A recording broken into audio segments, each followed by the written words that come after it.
Inspirational talks में आप सबका स्वागत है। आज हमारे साथ हैं अश्विनी कुमार, जो कि मोटिवेशनल स्पीकर हैं और मोटिवेशनल वेव्स कंपनी के फाउंडर भी हैं। और हमारे जो भैया हैं ये 100+ सेमिनार्स कर चुके हैं, फ्रेंचाइजी एक्सपर्ट हैं।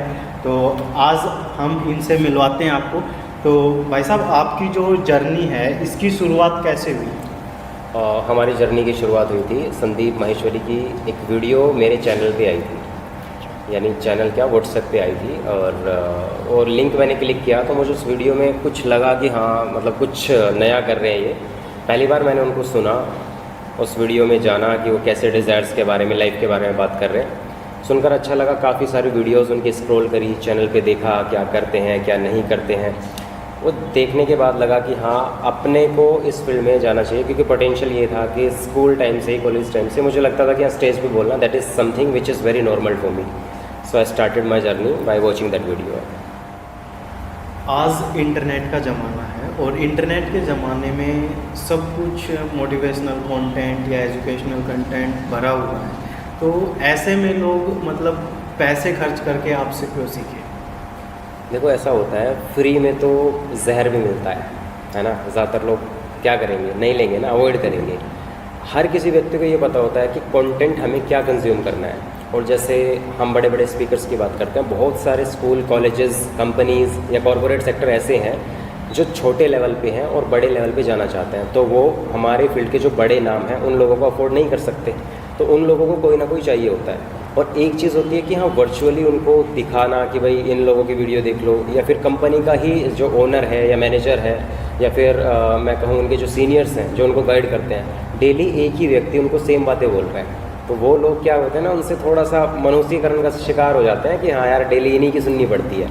तो हम जैसे लोगों की ज़रूरत इसलिए पड़ती है क्योंकि बड़ी कंपनियाँ बड़े लोगों को बुला लेती, छोटी कंपनियाँ बड़ा बनना चाहती, तो उनके लिए हमसे ज़्यादा बेस्ट ऑप्शन मुझे नहीं लगता कुछ है।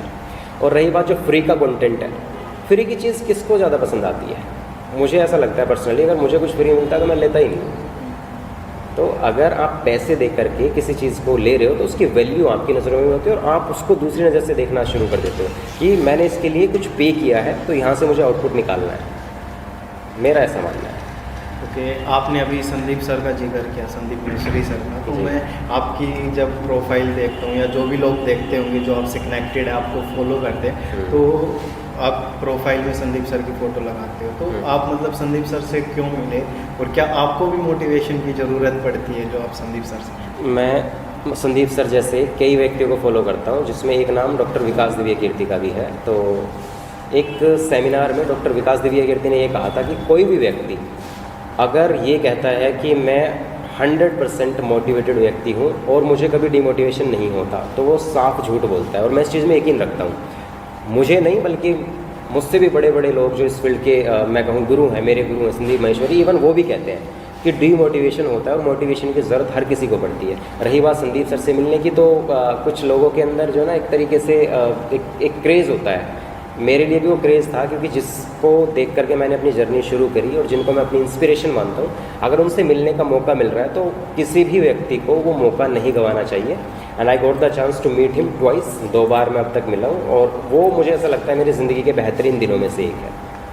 अच्छा, तो आप जो चार्जेस लेते हो वो भारी भरकम फीस है। तुम मुझ जैसा अगर कोई गरीब व्यक्ति है जो आपसे सर्विसेज लेना चाहता है या आपसे कुछ सीखना चाहता है, तो वो इन चीज़ों को उसके लिए जो व्यक्ति गरीब है अफोर्ड नहीं कर सकता आपकी फ़ीस, उनके लिए आपके पास क्या सुविधाएं हैं? देखो, मैं एक चीज़ में मानता हूँ कि कोई भी व्यक्ति जो पैसा कमाना चाहता है तो पहले उसको ये समझना पड़ेगा पैसा खर्च करना पड़ेगा। अगर आप लाखों कमाने के सपने देखते हो तो हज़ारों तो खर्च करने पड़ेंगे। बिजनेस में एक छोटा सा रूल है, अगर आप हज़ारों कमाना चाहते हो तो लाखों इन्वेस्ट होते हैं, आप लाखों कमाना चाहते हो तो करोड़ों इन्वेस्ट होते हैं। अगर आपको ये लगता है कि भाई फीस ज़्यादा है, या किसी भी व्यक्ति को ये लगता है कि भाई इतना फ़ीस दे करके क्यों सीखे, तो आप अगर इतनी फ़ीस दे ही नहीं पा रहे हो तो उस लेवल का सीख भी नहीं पाओगे। अगर कुछ अच्छा सीखना है, ज़्यादा सीखना है, बड़ा सीखना है और बड़ा करना है, तो उसके लिए पैसा भी खर्च होता है और वहाँ से पैसा कमाया भी जाता है। लोगों की सबसे बड़ी प्रॉब्लम ये है आज के टाइम में, चाहे बिज़नेस को ले लो, एजुकेशन को ले लो, वो इन्वेस्ट करना नहीं चाहते और आउटपुट चाहते हैं। भाई साहब, खर्च नहीं करोगे तो कमाना नहीं सीख पाओगे, मैं तो सीधे शब्दों में ये जानता हूँ। अच्छा, आप बात करते हैं, आप फ्रेंचाइजी एक्सपर्ट हो, फ्रेंचाइजी के बारे में बात करते हैं, तो अभी मान लो मेरा जैसा कोई छोटा व्यापारी है, ठीक है, और वो एक्सपेंड करना चाहता है, तो उनके लिए आपके क्या टिप्स हैं? पहली बात तो हमारा जो बिज़नेस है वो स्ट्रैटेजी बनाने का ही है। वो अगर ऐसे चैनल पे बैठ करके हम फ्री में देने लगेंगे तो हमारा काम हो जाएगा खत्म। एक टिप ये है कि किसी भी बिज़नेस को एक्सपेंड करने के लिए तो सबसे ज़रूरी है कि वो बिज़नेस क्या है, उसके डायनेमिक्स को समझो। अगर हमने बिना डायनेमिक्स के समझे किसी भी बिज़नेस में कदम रखा तो उसके फेल होने के चांसेस 100% है। सबसे पहले कोई भी बिज़नेस XYZ, जैसे आज हम बैठे हैं F&B का ही बिज़नेस है, फूड एंड बेकरी इंडस्ट्री है, एजुकेशन है, या फिर कोई XYZ फार्मा है, जो भी आपको लगता है कि हाँ एक अच्छा बिज़नेस है। बिज़नेस तो बहुत बन गए हैं आज के टाइम में, है ना। तो किसी भी बिज़नेस में घुसने से पहले वी नीड टू अंडरस्टैंड कि हमारा जो कस्टमर पॉइंट है, जो कस्टमर है जहाँ से हमें पैसा आ सकता है, वो कौन है। उनके हिसाब से आप काम करोगे तो काम चल जाएगा, और हवा में तीर मारोगे तो वही हाल होगा कि फेलियर के चांसेस मुझे लगता है ज़्यादा से ज़्यादा वहाँ पे होंगे। अच्छा, आप बात करते हैं अभी पीछे कुछ टाइम पहले MBA चाय वाला का नाम बड़ा वो मतलब हुआ था कि उसके जो फ्रेंचाइजी ओनर हैं उन्होंने उनके ऊपर एलिगेशंस लगाए थे कि इसने हमें चीट किया है। तो क्या आपको लगता है, आपकी राय क्या है इसके ऊपर, क्या वो सही थे या गलत थे? आप फ्रेंचाइजी एक्सपर्ट हो, आप इस चीज़ को मतलब और अच्छे तरीके से समझ सकते देखो, MBA चाय वाले के बारे में मैं इतना कहना चाहूँगा, देखो कोई भी बिज़नेस है ना, हर एक बिज़नेस का अपना एक रूल है। उन्होंने अपने डायनेमिक्स सेट किए हुए हैं, दायरे सेट किए हुए हैं। और भाई बिज़नेस में प्रॉफिट और लॉस दोनों ही चीज़ें हैं। बिज़नेस का मतलब क्या है? जहाँ पे प्रॉफिट होने के चांसेस हैं और लॉस होने के चांसेस हैं, जहाँ पे इन्वेस्टमेंट होती है। सिंपल सी परिभाषा बिज़नेस की ये है। अगर आप किसी बिज़नेस में पैर रख रहे हो तो ये सोच करके चलो कि प्रॉफिट और लॉस दोनों हो सकते हैं। क्योंकि जब हम गाड़ी लेते हैं ना, हम ये नहीं सोचते यार, ये सोच के गाड़ी नहीं लेते कि भाई यार इसमें पंचर हो जाएगा, चलो गाड़ी नहीं लेते, या एक्सीडेंट हो जाएगा। हाँ, एक्सीडेंट हो जाएगा, दैट इज़ द पार्ट। अगर आपने गाड़ी ली है तो पंचर होना या फिर एक्सीडेंट होना वो उसका पार्ट है। ये सोच करके कि भाई यार कल इसमें पंचर हो जाएगा, मैं गाड़ी क्यों लूँ, तो ये बेवकूफ़ी है। तो जितने भी एलिगेशंस लगे, इसका ज़्यादा बेहतर जवाब तो MBA चाय वाले के जो ओनर हैं मिस्टर प्रफुल्ल बिल्लोरे वो दे सकते हैं। इसके बारे में उनकी कोई स्टेटमेंट आई नहीं है। और जितना मैं जानता हूँ तो फ्रेंचाइज बिजनेस या कोई भी बिज़नेस वो profit and loss part and parcel है। तो ये ज़्यादा बेहतर तरीके से ओनर ही बता पाएंगे। मेरा इतना कहना है कि अगर कुछ गलत हुआ है तो then he should take actions, और उनको उसके बारे में बातचीत करनी चाहिए। अगर नहीं तो उसके लिए क्लैरिफिकेशन देना चाहिए, दैट इज़ ऑल।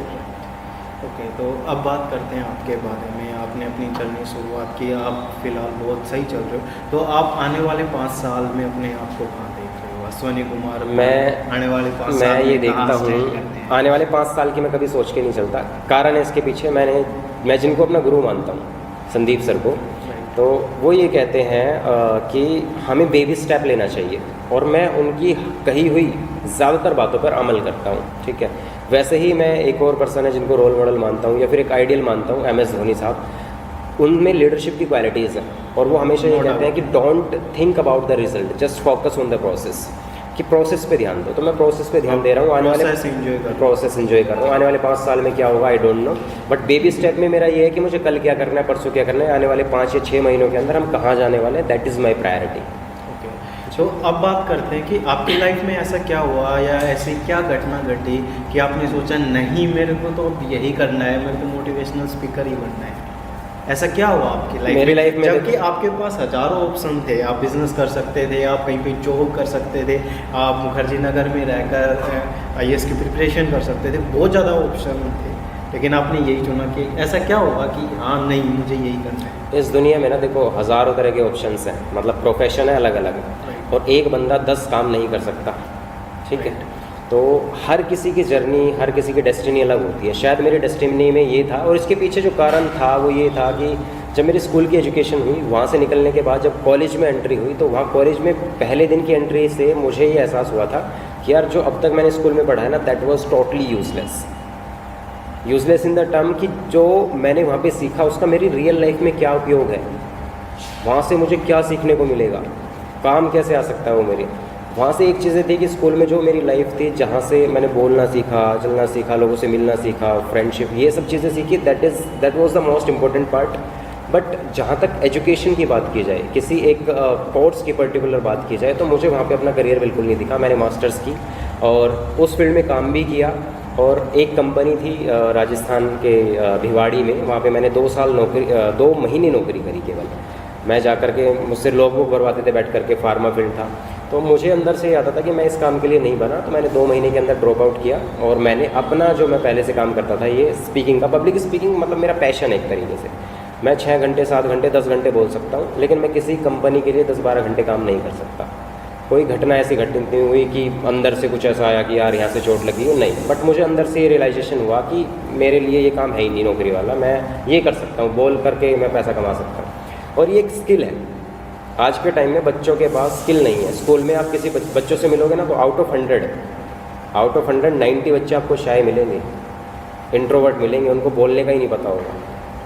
तो ये मुझे लगा कि that is best for me, तो that is why I am into this field. लेकिन मैं आपकी इसी बात को एक्सटेंड करता हूँ कि जो आप 90% बता रहे हो, 99% हो सकते हैं, लेकिन स्कूल्स में आज के दिन भी जो मतलब बिजनेस ओनर है, बिजनेस है ये स्कूल में जो चल रहा है, तो वो इन चीज़ों को प्रायोरिटी नहीं देते। वो सिर्फ फिजिक्स, केमिस्ट्री, मैथ या बायोलॉजी इन चीज़ों पे फोकस करते हैं, इंस्पाइट ऑफ कि हम पब्लिक स्पीकिंग की क्लासेस करवाएं या अदर लैंग्वेज या फिर कोई बिज़नेस क्लास करवाएं कभी, मतलब पूरे साल में 6 महीने में कभी भी इन चीज़ों पे कभी भी स्कूल वाले फोकस नहीं करते। इसके पीछे क्या रीज़न मानते हो? इसके पीछे ज़्यादातर तो रीज़न ये है, देखो भाई, इंडिया के अंदर 80-85% स्कूल ऐसे हैं जहाँ पे जो टीचर इंग्लिश पढ़ा रहा है उसको खुद अच्छे से इंग्लिश बोलनी नहीं आती। राइट, ठीक है। इंडिया के अंदर अगर मैं गलत नहीं हूँ तो 80-85% स्कूल ऐसे भी हैं जहाँ पे लेबोरेटरीज तो हैं लेकिन कभी प्रैक्टिकल नहीं होते। उसके पीछे का रीज़न ये है कि जो कराने वाला है उसको खुद नहीं आते। जो बात आप स्किल डेवलपमेंट की कर रहे हो, बिजनेस की कर रहे हो, जहाँ पे जो पर्सनैलिटी डेवलपमेंट सिखाने वाला टीचर है उसकी खुद पर्सनैलिटी ऐसी है कि बच्चा देख करके बोलता है तू रहने दे भाई, हम ऐसे ही ठीक है। सबसे बड़ी प्रॉब्लम ये है, इंडिया के अंदर 4 तरह के बिजनेस मॉडल चलते हैं। अगर मैं बात स्कूल एजुकेशन की करूँ, सबसे पहला होता है हमारा स्टेट लेवल पे, यानी आप हरियाणा से हो तो हरियाणा बोर्ड, मैं यूपी से हूँ तो यूपी बोर्ड, इस तरीके से स्टेट के अकॉर्डिंग बोर्ड्स होते हैं। दूसरे नंबर पे आता है हमारा CBSE, फिर आता है हमारा ICSE और चौथा आता है IB बोर्ड ऑफ एजुकेशन। आपको 3 के बारे में पता होगा, चौथा बोर्ड किसी को ही नहीं पता है। IB बोर्ड जो है आपको नहीं पता था ना, तो आज पता चला है। IB बोर्ड के जो स्कूल्स होते हैं वो इतने ही कॉस्टली होते हैं कि वहाँ की फ़ीस शुरू होती है 50,000 रुपये महीने से और 1.5 लाख रुपये महीना जाती है।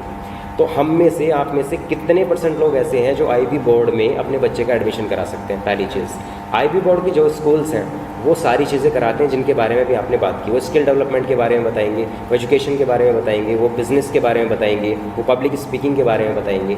हमारे जो बाकी ये 3 बोर्ड हैं वो उलझ के रह जाते हैं। सरकारी स्कूलों में तो पढ़ाई नहीं होती सही से, प्राइवेट स्कूल ना होकर के वो एक तरीके से शॉपिंग मॉल हो गए, वहाँ सब कुछ मिलेगा आपको। किताबें मिलेंगी, जुराबें मिलेंगी, जूते मिलेंगे, बेल्ट मिलेगा, सब कुछ मिलेगा। एजुकेशन नहीं मिलेगी, एजुकेशन सबसे लास्ट में आती है और उसके लिए आपको बोला जाएगा कि ट्यूशन लगवा लो कहीं पे जाके। तो ये रियलिटी है, ये रियलिटी है। दूसरा, वहाँ के टीचर्स के ऊपर बर्डन इतना होता है कि उनको सिलेबस पूरा कराना है, ना कि उनको बच्चे के करियर के बारे में ज़्यादा सोच रहे हैं। वहाँ पे जो टीचर पढ़ा रहा होता है वो अपनी नौकरी बचाने के चक्कर में बच्चों का फ्यूचर ख़राब करता है। प्राइवेट स्कूल में आप कितना ही अच्छा स्कूल देख लो, मैक्सिमम जो सैलरी है 20-25 से 30 हज़ार है। 25-30 हज़ार रुपये कमाने वाले का जो लेवल होगा या एक्सपर्टीज़ होगी वो किस लेवल की होंगी आप अच्छे से समझ सकते हैं, जो मेरा मानना है एजुकेशन को लेकर के। तो ये सबसे बड़ा जो मुझे लगता है लूज़ पॉइंट है या गलत पॉइंट है हमारे सिस्टम में।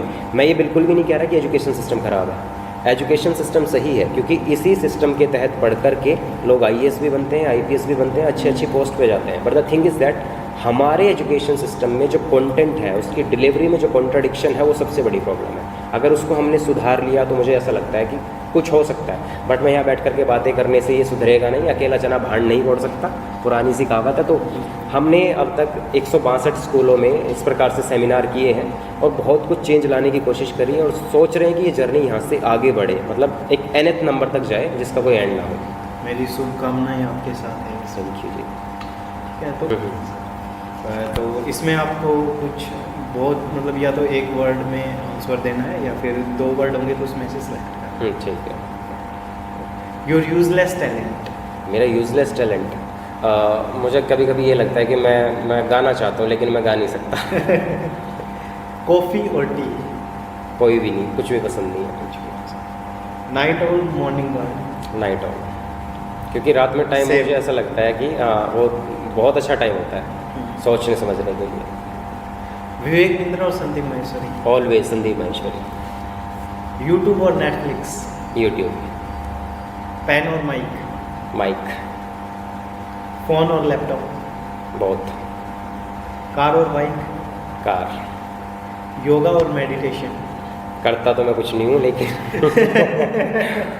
दोनों चीज़ें अच्छी हैं एज़ फार एज़ हमारी बॉडी की कंडीशन को देखा जाए तो। लेकिन पिछले कुछ समय से मैंने ट्राई किया है, कुछ क्रिया करना शुरू किया, लाइक ईशा क्रिया इज़ वन ऑफ दैम। बहुत अच्छी चीज़ है। अगर आप मेडिटेशन के शुरुआती फेज़ में हो तो वहाँ से आपको शुरू करना चाहिए। अदरवाइज़ मेडिटेशन के बारे में जो मैंने पढ़ा है, जो एक that is a pure science. Meditation कोई मजाक या शब्द नहीं है, एक बहुत बड़ा साइंस है जो एक इंसान को, मैं कहता हूँ कि एक बहुत बड़ा चेंज उसके अंदर ला सकता है, बट इसको बहुत डीपली समझना पड़ेगा।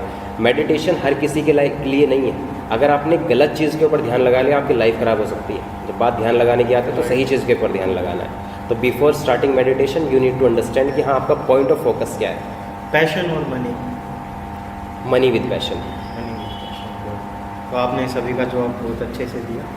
और लास्ट में हमारी जो ऑडियंस है, जो हमें देख रही है, उनके लिए एक इंस्पिरेशनल मैसेज आपकी तरफ से। इंस्पिरेशन मैसेज मैं अपनी ज़िंदगी से ये सीखा हूँ कि just do what you love to do. जो आपको काम करना पसंद है वो करो। मेरे कहने से या किसी और के कहने से कोई काम मत करो, वहाँ पे फेलियर के चांसेस होते हैं। Just think you are the leader of your life. आप अपनी ज़िंदगी बनाने के लिए आप बैठे हुए हैं, ठीक है।